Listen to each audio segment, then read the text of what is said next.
భారీ ఓటమితో అతలాకుతలమవుతున్న వైసీపీకి ఆ నియోజకవర్గం కంట్లో నలుసులా తయారైందట. మరొకసారి మార్పులు చేర్పులు మొదలుపెట్టిన హైకమాండ్ కి అక్కడ ఇన్ఛార్జిని నియమించడం పెద్ద తలనొప్పిగా మారినట్టుగా కనబడుతోంది.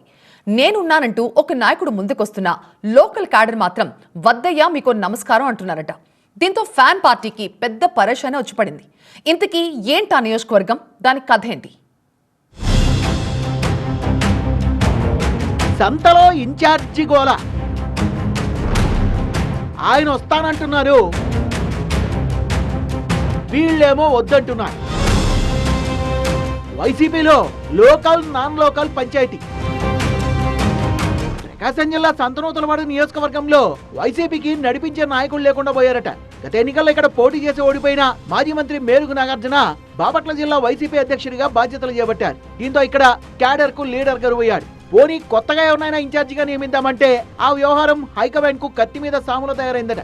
2019 ఎన్నికల్లో గుంటూరు జిల్లా నుంచి వలసొచ్చి గెలిచిన టీజీఆర్ సుధాకర్ బాబు మళ్లీ తనకే అవకాశం ఇవ్వాలంటూ పార్టీ పెద్దలకు విజ్ఞప్తులు పంపుతున్నప్పటికీ ఎటూ తేల్చలేకపోతున్నారట. గత ఎన్నికల్లో ఈయనపై లోకల్ లీడర్లు తిరుగుబాటు చేయడంతోనే టికెట్ నిరాకరించిన వైసీపీ వేమూరు నుంచి నాటి మంత్రి మేలుగు నాగార్జునను తీసుకొచ్చి బరిలో నిలిపింది. కానీ విజయం మాత్రం దక్కలేదు. ఓడాక నాగార్జున ఇటువైపు రాకపోవడంతో ఇన్ఛార్జి పదవి మరోసారి ఖాళీ అయింది.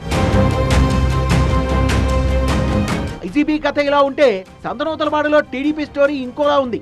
ఆవిర్భావం తర్వాత కేవలం 2 సార్లు మాత్రమే గెలిచిన పార్టీ మొన్నటి ఎన్నికల్లో ముచ్చటగా 3వ సారి గెలిచింది. 25 ఏళ్ల తర్వాత జెండా బాతింది.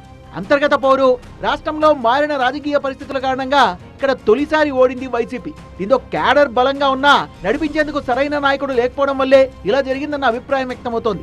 అందుకే వీలైనంత త్వరగా తమకు ఒక లీడర్ ని నియమించాలంటూ హైకమాండ్ పై ఒత్తిడి చేస్తున్నారట వైసీపీ కార్యకర్తలు. ఏళ్లుగా సంతనూతలవాడకు వలస నేతలే దిక్కవుతున్నారని, ఈసారి లోకల్ నాయకుడికే అవకాశం ఇవ్వాలని డిమాండ్ చేస్తున్నట్టుగా తెలుస్తోంది.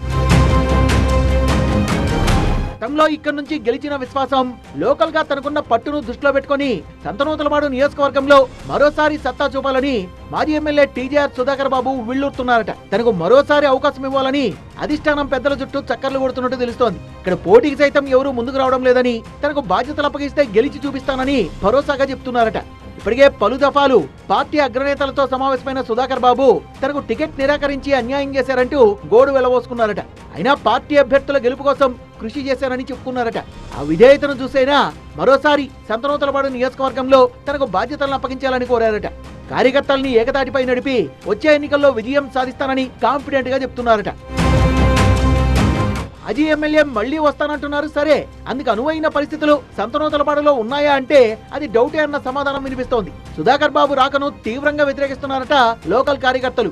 వద్దు మహాప్రభో, ఆయన్ను మరోసారి మా నియోజకవర్గానికి ఇన్ఛార్జిగా నియమించొద్దంటూ పెద్దల్ని వేడుకుంటున్నారట. వలస నేతల బెడద వద్దనుకునే కదా గత ఎన్నికల్లో సుధాకర్ బాబు అభ్యర్థిత్వాన్ని వ్యతిరేకించింది. ఇప్పుడు మళ్లీ ఆయన్నే తమపై రుద్దుతామంటే ఎలా అని ప్రశ్నిస్తున్నారట స్థానిక ద్వితీయ శ్రేణి నాయకత్వం. ఈసారైనా గట్టి నాయకుడిని ఇన్ఛార్జిగా నియమించాలని, అది కూడా లోకల్ నాయకుడై ఉండాలని బలంగా బల్లగుద్ది మరీ చెప్తున్నారట లోకల్ క్యాడర్. సుధాకర్ బాబు అభ్యర్థన ఒకవైపు, లోకల్ నాయకుల కండిషన్లు మరోవైపు. వేరసి ఇక్కడ ఇన్ఛార్జి నియామకంపై వైసీపీ పెద్దలు మల్లగుల్లాలు పడుతున్నట్టు తెలుస్తోంది. త్వరలోనే అధినేత జగన్ జిల్లాల పర్యటన ఉండడంతో అప్పుడు చూసుకుందాంలే అని ప్రస్తుతానికి ఈ విషయాన్ని పెండింగ్ లో పెట్టినట్టు తెలుస్తోంది. సో అప్పటి వరకు ఈ సంతలో ఇన్ఛార్జీల గోల కొనసాగుతూనే ఉంటుందన్నమాట.